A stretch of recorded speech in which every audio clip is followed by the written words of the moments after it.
நேர்களே, இந்த வாரத்தில் நிறைய அப்டேட் செய்திகளை நம்ம பார்த்தாலுமே குறிப்பாக புல்லட் ட்ரெயின் பற்றின ஒரு அப்டேட் தான் ஒரு கூடுதல் குதூகலத்தை கொடுத்தது.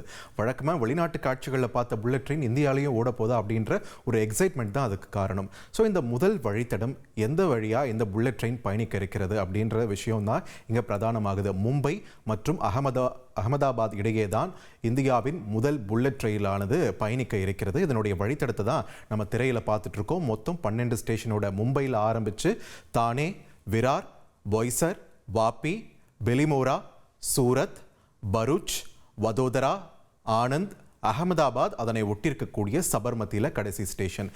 இந்த பாதையில் தான் இந்த புல்லட் ட்ரெயின் முதல் புல்லட் ட்ரெயினானது பயணிக்க இருக்கிறது.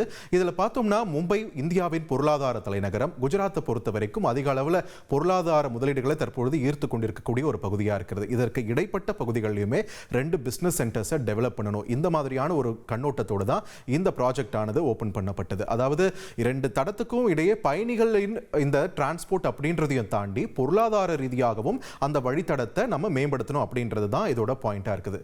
ஸோ இந்த சூழலில் இங்கே நம்ம பார்க்கக்கூடிய பகுதிகளில் எந்தெந்த மாதிரியான வகையில் இந்த புல்லட் ட்ரெயின் பயணிக்க இருக்கிறது, இதனுடைய முக்கியத்துவம், இதை பற்றியெல்லாம் தான் இந்த தொகுப்பில் நம்ம விரிவாக பார்க்க இருக்கிறோம். அந்த வகையில் இந்த மும்பை அகமதாபாத் இடையேயான அதிவேக ரயில் வழித்தடம் MAHSRன்னு சொல்கிறாங்க. இதனுடைய விவரங்களை பார்த்துடலாம். அந்த வகையில் மொத்த தூரம் எவ்வளவு தூரம் அப்படின்னு நம்ம பார்க்கும்போது மும்பை முதல் சபர்மதி வரை 508.17 கிலோமீட்டர் தூரம் இந்த புல்லட் ரயிலானது பயணிக்க இருக்கிறது. இதில் குஜராத் மாநிலத்தை பொறுத்த வரைக்கும் 348 கிலோமீட்டர் 8 ரயில்வே ஸ்டேஷன்ஸ் இருக்க போகுது. புல்லட் ரயிலுக்கான பிரத்யேக ரயில்வே ஸ்டேஷன்ஸ். தாதர் நகர் ஹவேலின்ற அந்த யூனியன் பிரதேசத்தில் 4 கிலோமீட்டர் தூரம் பயணிக்க இருக்கிறது.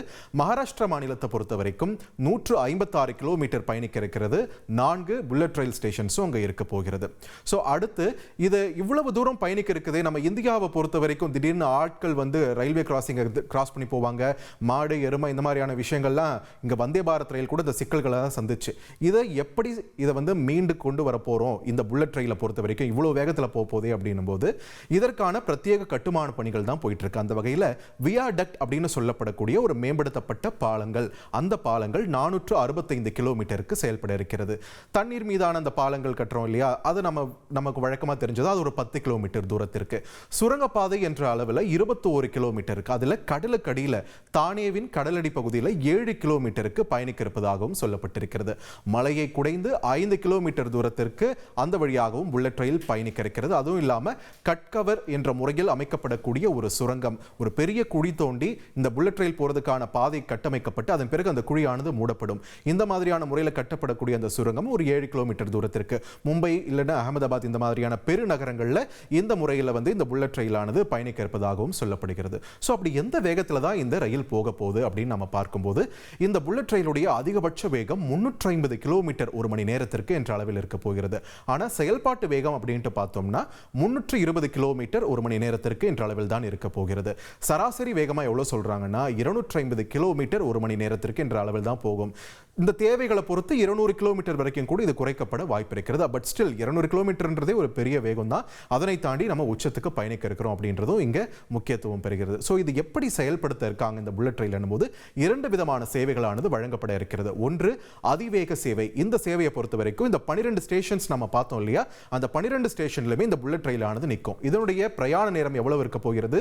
2.58 மணி நேரம், ஆல்மோஸ்ட் 3 மணி நேர பயணமாக இருக்க போகிறது. இது இல்லாம விரைவு வேக சேவைன்னு இன்னொரு மோடும் இருக்கு. இதுல பயணிக்கும் போது ஆல்மோஸ்ட் 50 நிமிடங்கள் நமக்கு மிச்சமாகுது. 2.07 மணி நேர பயணமாக அது மாறுகிறது. ஸோ இந்த விரைவு வேக சேவையை பொறுத்த வரைக்கும் பார்த்தீங்கன்னா 4 ஸ்டேஷன்ல தான் இருக்கும் இந்த புல்லட் ரயில். அதற்கு தகுந்த மாதிரி தான் திட்டம் செயல்படுத்தப்பட இருக்கிறது.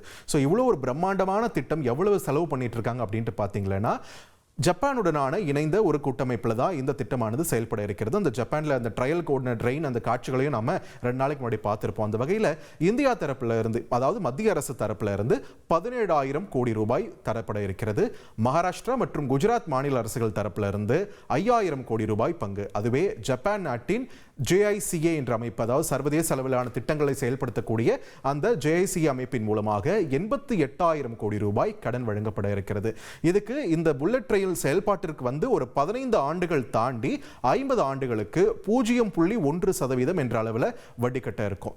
ஸோ மும்பை அகமதாபாத் இணைக்கக்கூடிய இந்த பிரம்மாண்டமான ஒரு திட்டம் 2026 இறுதியிலே அமலுக்கு வரும்னு சொல்லப்படுறாங்க. அட்லீஸ்ட் ஒரு பகுதியாவது அமலுக்கு வந்துடும் சொல்றாங்க. ஆனால் முழுமையாக இது வடிவம் பெறுவதற்கு 2030 ஆயிடும் அப்படின்றதும் துறை சார்ந்த வல்லுநர்கள் சொல்லியிருக்காங்க.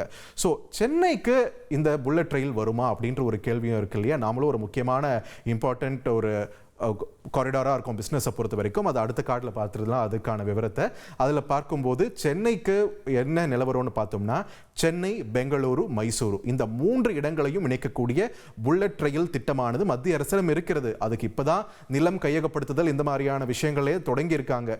ஸோ இதற்கு மேலே அதுக்கு இந்த திட்டம் கட்டுமான பணிகள்லாம் தொடங்கி அதுக்கு ரயில் ஆர்டர் கொடுத்து இதெல்லாம் வரும்போது 2K கிட்ஸ் எல்லாம் அங்கிள் ஆண்டி ஆகிற வயசுக்கு போகும்போது தான் இது சென்னை டு மைசூர் புல்லட் ரயில் வந்து சாத்தியமாகுது. பட் ஸ்டில் ஒரு எக்ஸைட்டிங்கான ஒரு ஃபியூச்சர் நமக்காக காத்துட்டு இருக்கு. 2047 போதே இந்தியாவுடைய ஒரு டிரான்ஸ்ஃபர்மேஷனை நம்ம பார்க்க தொடங்கலாம் என்ற ஒரு நம்பிக்கையும் இந்த திட்டங்கள் கொடுத்திருக்கிறது. அதிமுக்கிய விவரங்களை அனைவருக்கும் புரிய வைக்கும் பாட்காஸ்ட். தவிர்க்க முடியாத முதல் மக்கள் வளைகுடா நாடுகள் பிரான்சிஸுக்கு பிரியா சம்பவங்களை தேடி களத்திற்கே உங்களை அழைத்து செல்லும் ஸ்பாட்லைட்.